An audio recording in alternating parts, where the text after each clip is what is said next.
Shalom.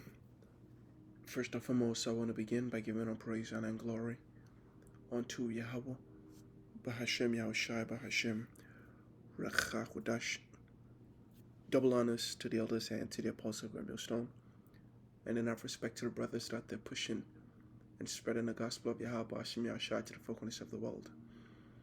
Now, through the supreme power of Yahweh, Bahashem Yahushai, I wanted to do a quick listen on the book of Micah, the 4th chapter.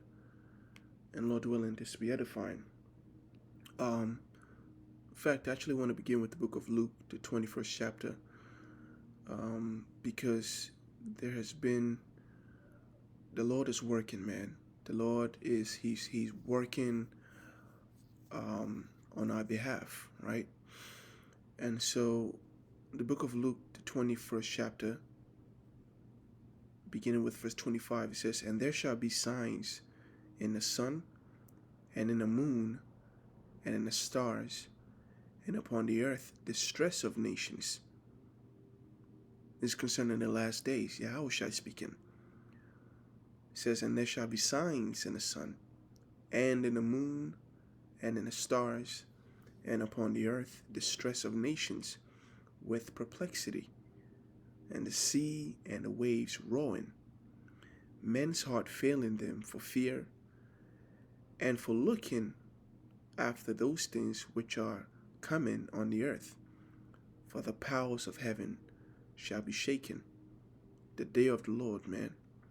People, we are finally, these nations out there are finally going to see the power that we have been exalting. They're going to see why we serve the way we serve, why we proclaim the name of the Lord, and why we stand up against the multitudes of the world. Because the power that's coming, there is no resisting it.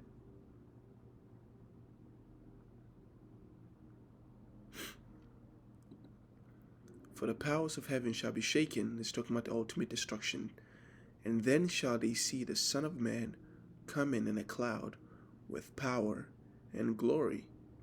And when these things begin to come to pass, then look up and lift up your heads, for our redemption draweth nigh." All right. Now, there's been a recent event with Ukraine, bombing one of Iran's missiles, and Iran pretty much came out and issued a threat. So, stay tuned, and we'll find out how this threat manifests.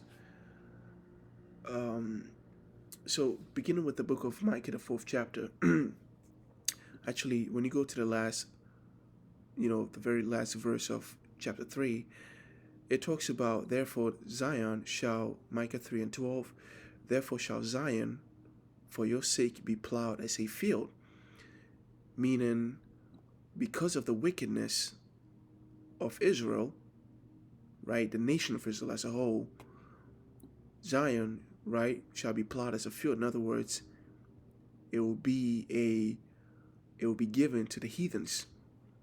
And it says, "And Jerusalem shall become heaps, and the mountains of the house as the high places of the forest." Okay, which that place meaning the temple hill, a mound overgrown with thickets. That's what it means. That was the judgment. So when you continue from verse 4, it says, "But in the last days it shall come to pass that the mountains of the house of the Lord Yahweh shall be established." In other words, the kingdom, the government, right? Because that's what we lost. Beginning with King David, there was a mountain of the house of the Lord established, the house of David.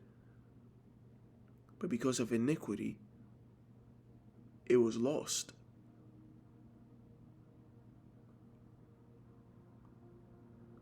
And the prophecy, all the prophets, when you read the scriptures, every prophecy by every prophet states that, yeah, we're going to go through the punishment, but in the last days it shall come to pass that the mountains of the house of the Lord, which is the nation of Israel, shall be established in the top of the mountains.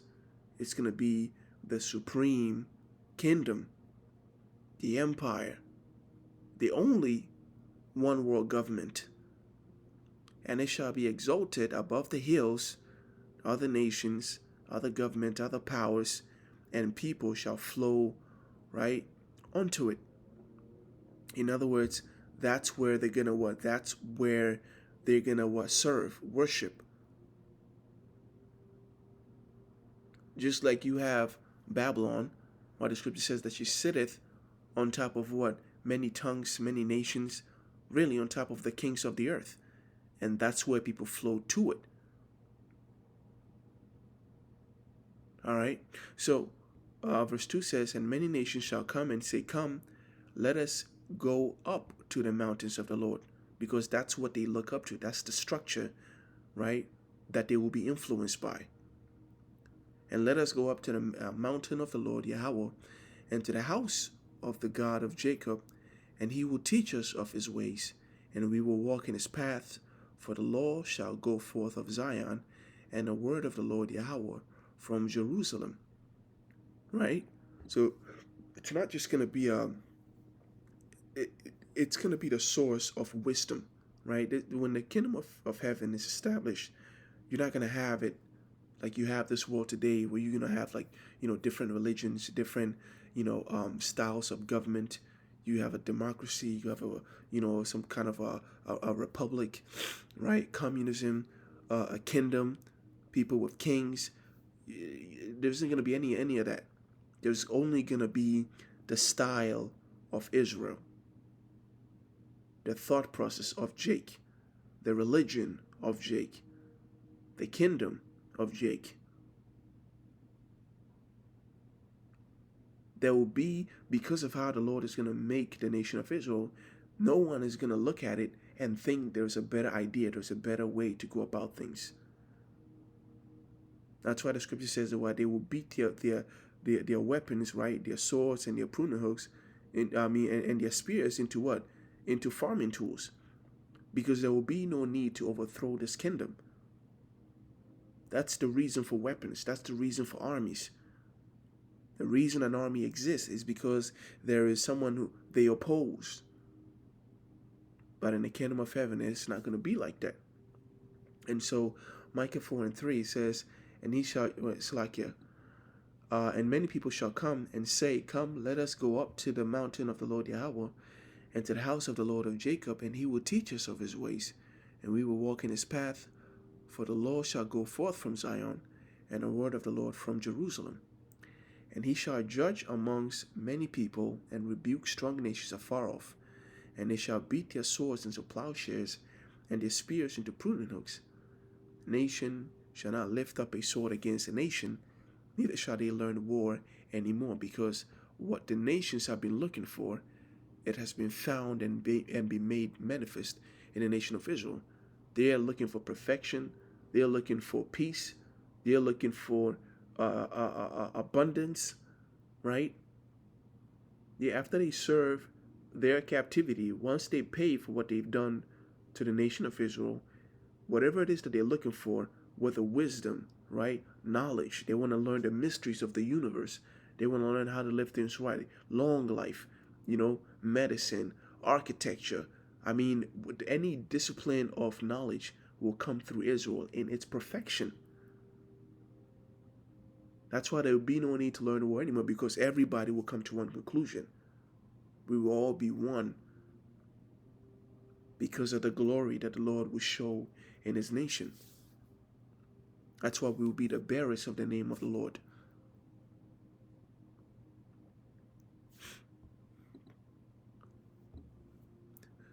But they shall sit every man, and even nature, right? When you read the book of the Wisdom of Solomon, it says that what? Nature fights on behalf of the righteous. That's why the scripture talks about how when these nations shall think to themselves, right, to, oppose us, or not even oppose us, but if they are stubborn in any way, the scripture says that what? Their situations can happen where there is no rain.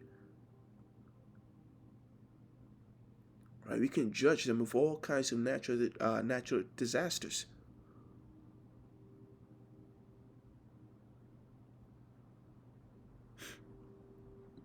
But they shall sit every man under his vine and under his fig tree, and none shall make them afraid, for the mouth of the Lord Yahweh of hosts hath spoken it.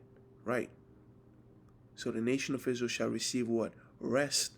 And even when you go into the book of Isaiah, the 14th chapter, it talks about every king in his own land. There's going to be world peace.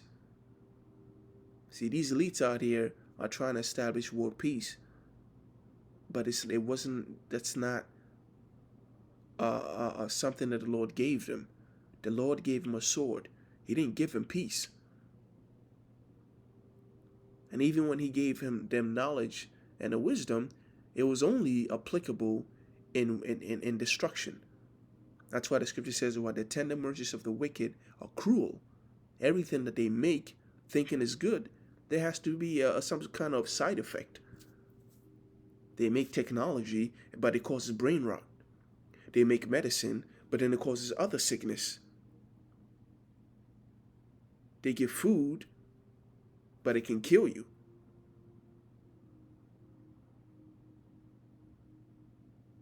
So he was not given that perfection. Esau was not given that perfection. He's striving for it, but we're reading here that it's only been given to the nation of Israel. So it says, "For all people will walk everyone in the name of his God, and we will walk in the name of the Lord Yahweh our God forever and ever." This isn't talking about the kingdom. This isn't the kingdom of heaven. This is talking about in this situation that we're in right now. Everyone thinks they know what's right. Everyone thinks that they're going to live life how they want to live life. But we will live life, and we will walk in the name of the Lord Yahweh, Bahashem Yahushai, because we know that in the end, we are right.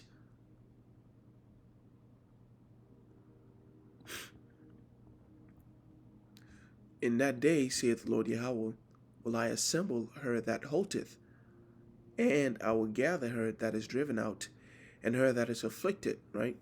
So, the her that halteth, as you can see here, says what? The lame. And I will assemble the exiles, and those I have brought to grief. To the her, it's just the nation, right? So oftentimes nations are personified as a woman, right? Because what? A land bears children. So, yeah.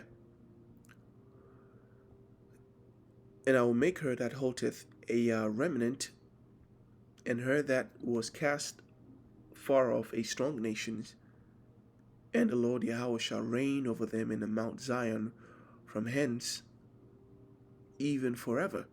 Right? You've seen a translation that says, I will make the lame, and we are the lame right now, right? We are, weak, right? The book of Psalms talks about how our enemies are too strong for us. The Lord brought us to a very low level. We live in shackles, this flesh. We are brought low. We are poor. We are destitute. If the Lord had not stepped in, before the Lord stepped in, we were basically dead. Mentally, literally, right? Physically, in every aspect. The book of Ezekiel, the 17th chapter, talks about it. The vine of low stature. So low of a stature that it seems as though there is no hope for it. And that it's only used, the only proper thing to do with it is to just pluck it and toss it into the fire. That's how we look in the eyes of the Lord. And that's how we agree we look like. We've fallen so far from what we used to be like. But there's going to be a remnant, and we will be that remnant.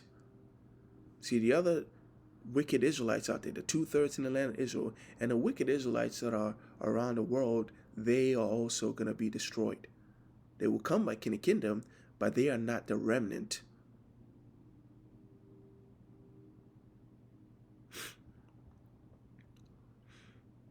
And that's why when this remnant is established, they're going to be what? Rulers, kings and priests forever. They're not going to leave their post and their responsibilities, or even, or their privilege, and die off and leave it to the next generation. No, it's going to be who they are forever. The entire nation of Israel will be a royal nation over the nation of Israel, but within the nation of Israel, those first fruits, the remnant, will hold that position forever. This is the win that Paul was talking about. Run that you may win. That's this kind of race. Don't win on a default.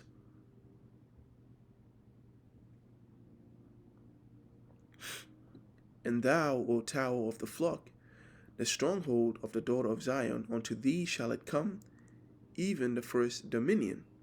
The kingdom shall come to the daughter of Jerusalem. Micah 4:8, in NIV it says, as for you, the watchtower of the flock, stronghold, O daughter of Zion, the former dominion will be restored to you. Kingship will come to the daughter of Jerusalem. Right? Why do you now cry aloud, have you no king? Has your ruler perished? That pain seizes you like that of a woman in labor. It's like it. Right? So, now why dost thou cry out loud? Is there no king in thee? Is thy counselor perished? For pangs have taken thee as a woman in travail. Right? Because, just like you had this Jake that were into this Islam, they keep asking for a state, a black state, black people to have their own country and their own, thing going on. They try to create Black Wall Street. They try to set Black Panther their own police force. It didn't work. It was to no avail. Why? Because they are mourning. This is how they express their grief. They are looking for a king and a counselor. But the scripture says that this is what we must suffer for now. First Micah 4:10 it says, be in pain and labor to bring forth, O daughter of Zion, like a woman in travail. For now shalt thou go forth out of the city, and thou shalt dwell in the field, and thou shalt go even to Babylon, and there shalt thou be delivered. There the Lord Yahweh shall redeem thee from the land of thine enemies. Right? Luke 21. And when they shall see the Son of Man coming in a cloud with power and glory, and when these things begin to come to pass, then look up and lift up your heads, for your redemption draweth nigh. This is why the word Babylon is key, right? It's a key word for the last days, the last empire that ought to exist. John used it. Micah is using it. Jeremiah used it. What was it? Isaiah used it. Babylon is meant to be our last captivity. And when you consider the timeline that Daniel gave, Babylon is the name of the new Roman Empire, America. It's the only one that fits the description. Right? So Micah 4:10 says, be in pain and labor to bring forth, O daughter of Zion, like as a woman in travail. For thou shalt go forth out of the city. The city is the land of Israel. The capital being Jerusalem. And concerning the southern kingdom, the city is indeed talking about Jerusalem. So we left, and this happened during 70 AD, 66 to 70 AD. And that's when Titus and Vespasian came in, and they defeated Jake, and we fled to the wilderness. That's why it says here, thou shalt go forth out of the city, and thou shalt dwell in the fields. The fields is the wilderness, the interiors of Africa. Right? We dwell in the field, and thou shalt go even to Babylon. From there we came unto a land prepared. That's America. The book of Ezekiel, the 17th chapter, says we were nourished. Our bows bent towards the eagle. Right? Let's get that.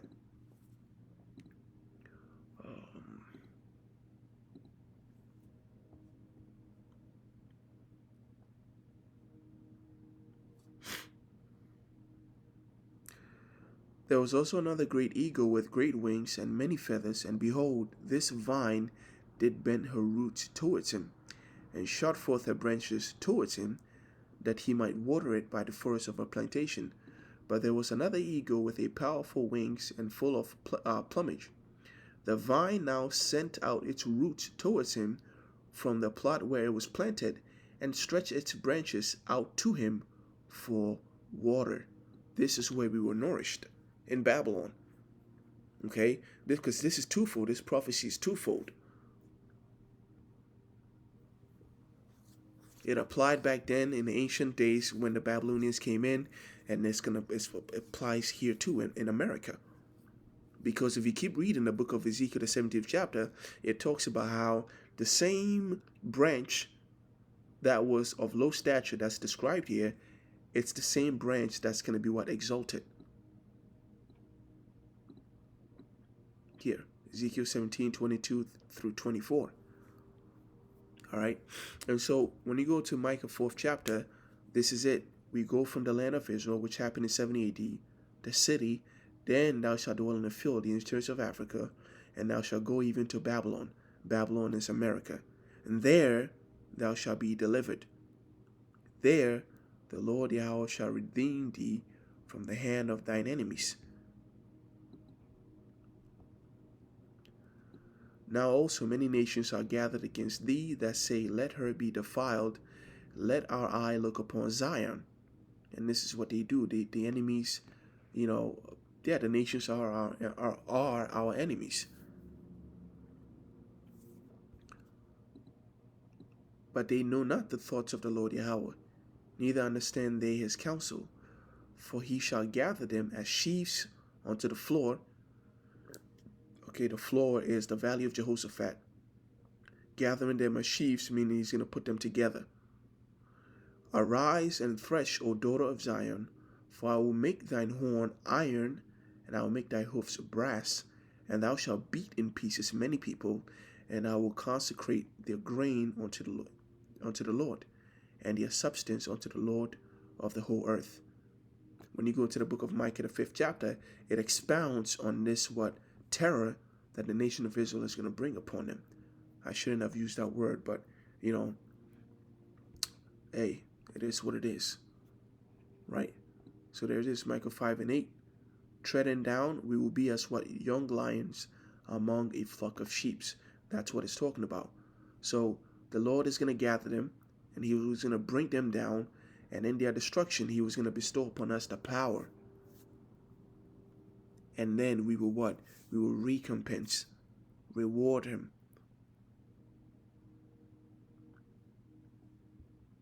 Right? So yeah, man, again, Luke 21:28, and when these things begin to come to pass, then look up and lift up your heads, for your redemption draweth nigh. In closing, I want to give all praise, honor, and glory unto Yahweh, Bahashem Yahushai, Bahashem Recha Kodash, Shalom, Yahweh Bashem Shabra Katham. Until next time.